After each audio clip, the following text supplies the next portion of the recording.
Thank you, Dheeraj.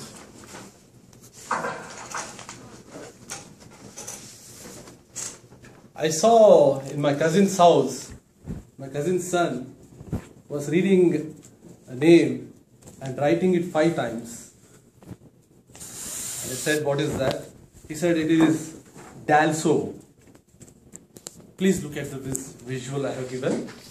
Shakespeare was a great poet and Dalso was famous playwright. If you see, it is and also, but it is splitted as and Dalso, and this small guy was writing Dalso 10 times because that was a hard word for him.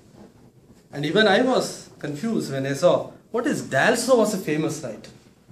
And if you turn back, it is actually and also was a famous writer. And this was tick mark right, by the teacher giving 5 out of 5. So what is happening? This is what is happening in most of the schools and institutions. Teaching has become a process of transformation of information from teacher's copy to the student's copy without entering into the either minds. Is that the teaching? No. Teaching is an art.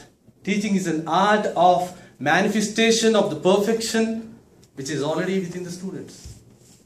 It is not just knowledge of the books. Why teaching? Give me a fish, I eat one day. Teach me how to fish, I eat lifetime. So teaching is very important thing. Good afternoon, Toastmasters and guests. Good afternoon. Good afternoon. One of the techniques, basically I am from teaching background, so one of the techniques in reaching the students is think like a student. Wear the thinking cap of how student thinks and then start imparting the knowledge. It is not just giving the complete information at a time. We have to give as it is required. And a teacher should have certain qualities, like he should love the subject, should be excited, he should know the complete subject and should experiment with different teaching strategies. Not just stick to the theory. Go to the board and keep writing and ask students, write it 10 times, 12 times, 100 times. That's not teaching. He should make different experiments like playway method. Lead by example what we are hearing. Show how to do that.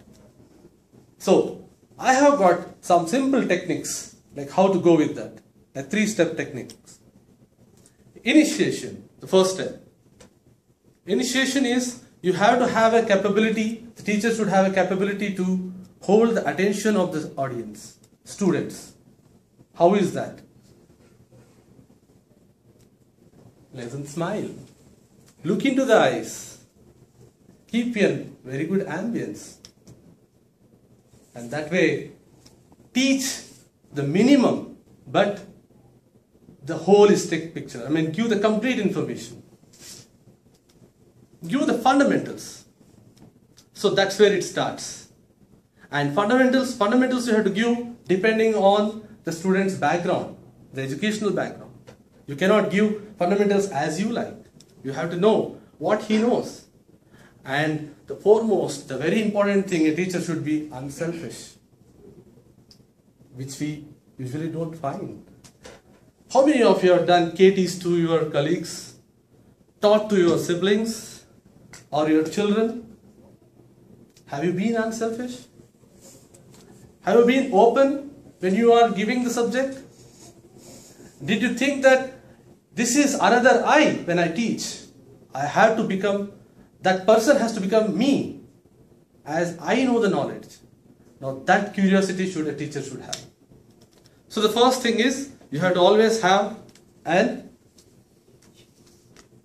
foundation and holding the attention. And secondly, you should build on that foundation.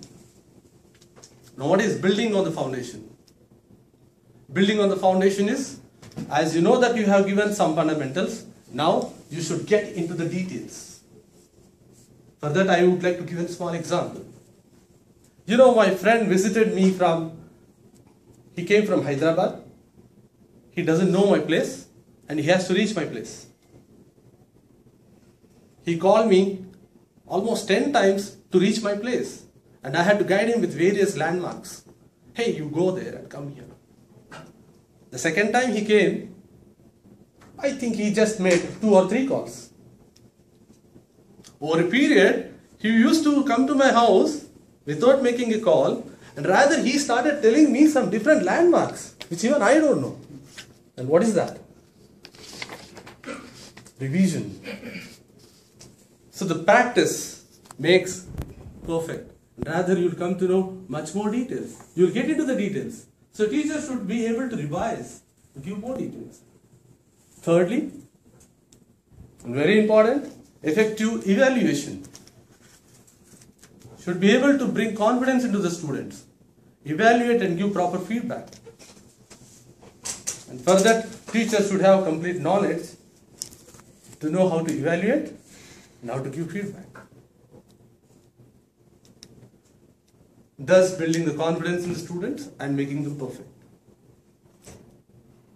Having said this, I would like to tell you that this teaching and learning process is a continuous cycle. You teach to learn and you learn to teach. And to learn there are so many things. As we see that the whole universe itself is an education. And life is an examination. And character is our certification. Thank you.